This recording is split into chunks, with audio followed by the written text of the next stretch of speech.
Daxili İşlər Nazirliyinin Nəqliyyatı İntellektual İdarəetmə Mərkəzinin bugün yaydığı görüntülərdə təhlükəli vəziyyət aşkar görünür. Paytaxtın Füzuli küçəsində 2 skuter və 1 velosiped sürücüsü qaydaları heçə sayır. Özləri və başqaları üçün risk yaradırlar.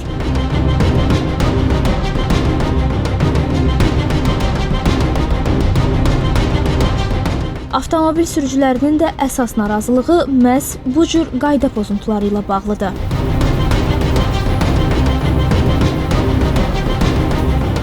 Birdən olur ki, anidən qarşımıza çıxırlar. Yəni tormozda versən, arxadan maşın bizdə vura bilər. Yəni çox təhlükəlidir. Özləri üçün də təhlükəlidir. Sürətlə sürürlər, yəni onun normal sürmə qaydası var. Möhkəm sürürlər. Əgər onu yavaş sürsələr, özləri də təhlükənin altında qalmazlar. Biz sürücülər də təhlükəyə atmazlar.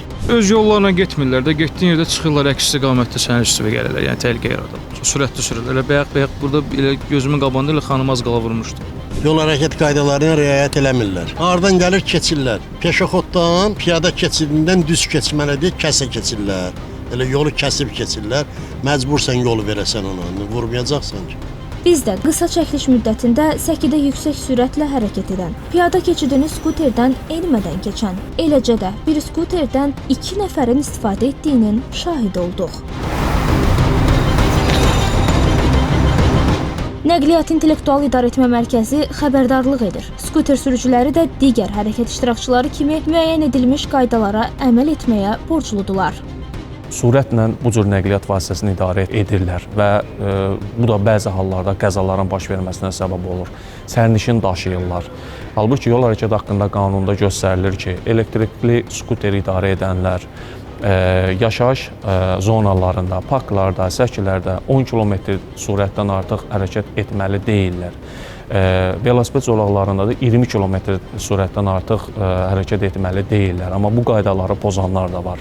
Eyni zamanda bu cür nəqliyyat vasitəsini idarə edən şəxslər piyada keçidlərindən istifadə edərkən digər piyadalar kimi onlar da qaydalara əməl etməlidirlər. Yəni skuterdən düşməlidirlər, velosipeddən düşməlidirlər, əllərində tutmaqla keçidi keçməlidirlər. Skuter və velosiped istifadəsi həm ekoloji cəhətdən təmiz, həm də şəhərdaxili hərəkətdə çevik və rahat nəqliyyat vasitəsidir. Lakin vaxta qənaət etmək naminə təhlükəsizlik qaydalarının pozulması yol verilməzdir. Belə hallar təkcə inzibati məsuliyyət deyil, insanların həyat və sağlamlığı üçün ciddi risk yaradır.